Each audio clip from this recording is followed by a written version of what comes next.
스카이데일리에서 연재한 단독 김대중 이해찬의 부정개표기 제작 주문 6번째 시간입니다. 자, 16면에 최정목 특허 데이터 활용한 민주 개인정보법 위반. 자, 16면에 보니까요.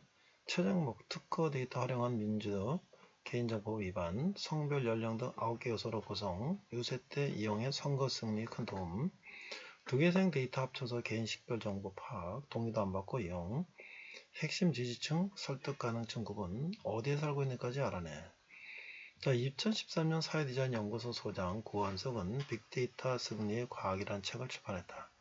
미국 대선에서 버락 오바마 당시 대통령 후보의 마이크로 타겟팅이란 전략에 대한 분석이었다. 온라인에서 수집된 정보로 유권자가 어디 있는지 알고 지역별 맞춤형 선거운동을 할 수 있게 하는 전략이다. 이때 처음으로 선거는 과학이라는 구호와 빅데이터라는 말이 쓰이기 시작했다. 선거는 과학이다는 나중에 2020년 양정철의 선거운동 구호가 된다. 한편 고원석은 빅토리아 랩이라는 회사를 만들고 최정목은 지방자치 데이터 연구소를 설립한다.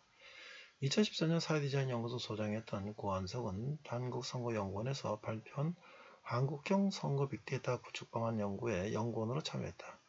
우연하게 2002년 전자개표를 구매하는 기한을 올린 책임자 조혜주가 이 연구의 책임자였다. 최정목은 신종화와 2016년 공공의 창이라는 회사를 만들어 공동대표를 맡는다. 신종화는 소상공인 연구원 부원장이기도 했다. 2017년 최정목은 2017년 빅데이터를 추출하는 방법인 형태인식적 데이터 및 사회경제적 데이터를 이용해 마이크로 지리 정보를 보정하고 특정 사안에 대한 선호도가 반영된 마이크로 지리 추출 장치 및 방법. 그래서 apparatus and method for extracting micromap 이란 특허를 출원했다. 신종화는 2019년 더불어민주당 정책위원회 부의장을 역임하게 되고 또 같은 해 대통령 직속 국가균형 발전위의 국민소통특별위원이 된다.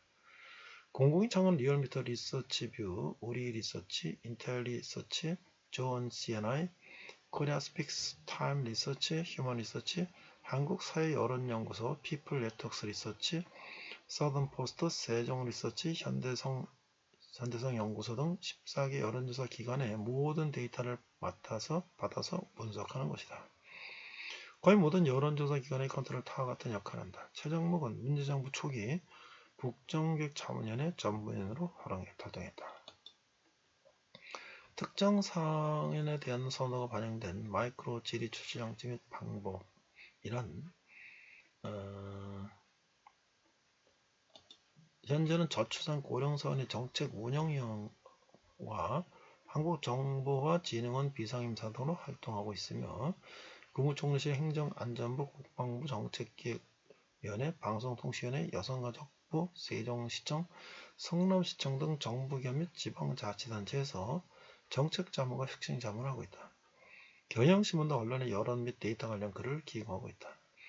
노무현 여론조사 비서관실 행정국장을 지낸 박시영은 노무현 정권 이후 2008년 6월 월드리서치 이사를 역임하고 2009년 5월 윈지코리아 컨설팅을 이근영, 박승열, 이상인, 홍태식과 만들었다. 윈지코리아의 주주 박승열은 2014년에서 2016년까지 중앙선거위원회 중앙선거여론조사 공정심의위원회 위원을 하고 2019년부터 중앙선거위원회 인터넷선거보도심의위원이다. 또 2019년 한국통계학회 부회장, 한국조사협회 회장에 지냈다. 이근영은 박승렬과 함께 2014년 중앙선거위원회 중앙선거여론조사 공정심의위원회 위원을 역임하고 2019년 양정철의 요청으로 민주당 전략기획위원장이 되었으며 민주연구원 부위원장을 맡게 된다. 민주연구원장 양정철은 이근영을 민주당 전략기획위원장으로 영입한다. 그는 2020년 21대 총선에서 공천관리를 했다. 민주당은 친문 세력과 비문 세력으로 나눠진다. 이근영은 친문 세력이 당을 장악할 수 있게 하기 위해 자신이 35.56% 최대 주주로 있는 윈지코리아 컨설팅 기업을 당내 경선의 컨설팅 업체로 선정한다. 이근영은 전략기획위원장이 되기 전까지 윈지코리아 대표였다. 전략기획위원장이 되고 나서 윈지코리아 대표는 박지영이 된다. 박지영도 노무현 정부 홍보수석실 여론조사 행정국장 출신이다.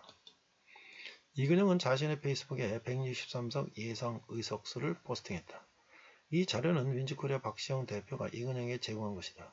또 윈즈코리아 박시영은 4월 15일 당일 최종 투표율이 66%일 것으로 예측하기도 했고 그가 예측한 163석과 최종 투표율 66%는 모두 맞았다.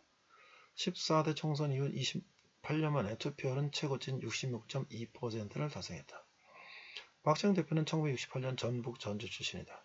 1988년 건국대 경제학과 입학했고 1995년 광진구청장 선거 참모로 뛰면서 실전 선거를 처음 체험했다. 이후 구청에서 군마다 벤치 사업을 하기도 했다. 노무현을 지지하는 노사모에 참여해 2002년 국민경선당 대책위 공동위원장, 노사모 사무총장으로 100만 서포터스 희망돼지 사업을 기획했다. 2004년 열린우리당에 입당해 탄핵 후 폭풍으로 17대 총선 승리를 체험했다. 이후 2004년부터 2007년까지 청와대에 들어가 여론조사 비서관실 행정관 국장으로 일했다.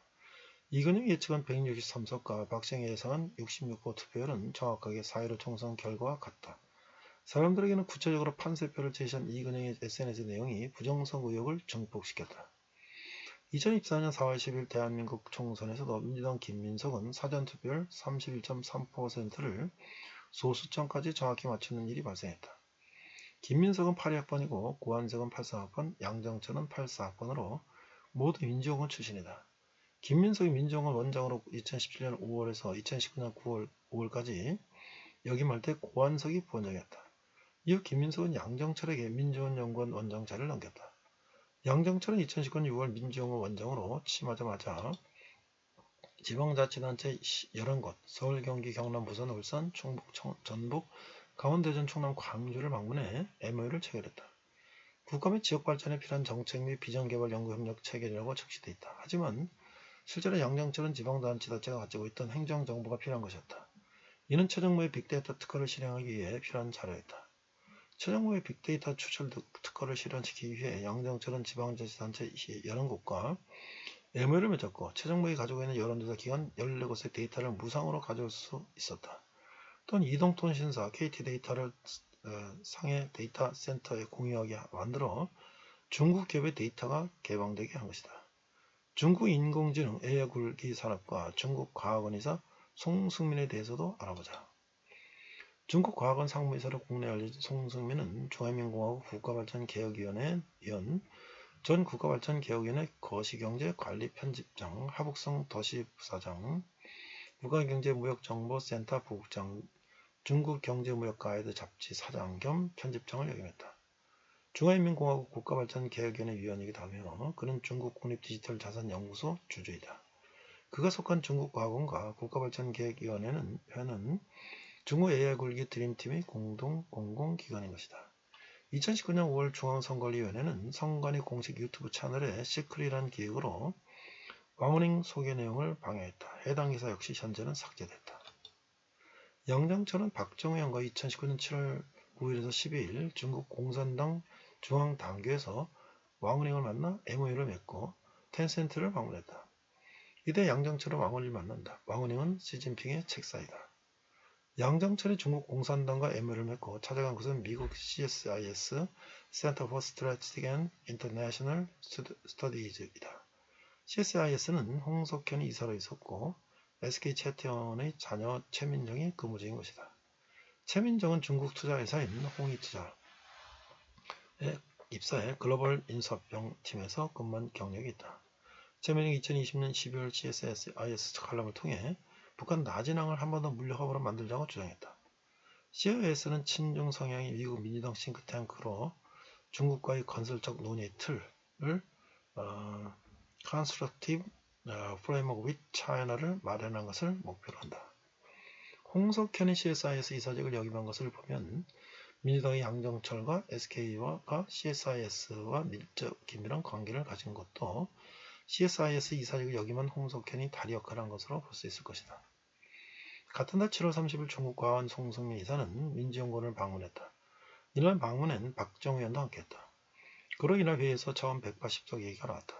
송승민이 있는 자리에서 지난 선거에서 야당의 김무성 대표가 주장한 180석 확보에 실패한 이유를 분석하는 토의를 한 것은 마치 180석을 목표로 세우겠다는 것을 송승민에게 보고하는 모양새이다.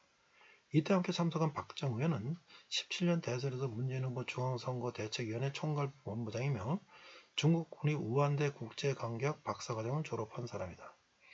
2017년 박근혜 탄핵 후 7월 박정우 의원은 빅데이터 민주화가 4차 혁명이 이끈다는 주장을 하기도 했다. 박정우 의원은 박근혜 정부 당시 사드 외교단으로 중국을 방문하기도 했다. 2020년 2월 중국 유학 총교후에 중국 우한대 총동문회 마스크 200만 장과 의료 마스크 100만 장, 방호복 보호경 약 10만 개 등을 구매할 비용 32억 원을 보냈는데 중국 유학 총교후회 중국 우한대 총동문회 회장이 박정우 의원이다. 아시아는 주고받는 기브앤테이크가 문화가 있다. 박정우 의원은 코로나19 상황에서도 국내에서 마스크 등의 품귀 현상이 일어났음에도 중국의 물자 구매 비용 32억 원을 보낸 것은 어떤 대가나 호의에 대한 지불일 가능성이 크다. 이상 17면 기사였습니다.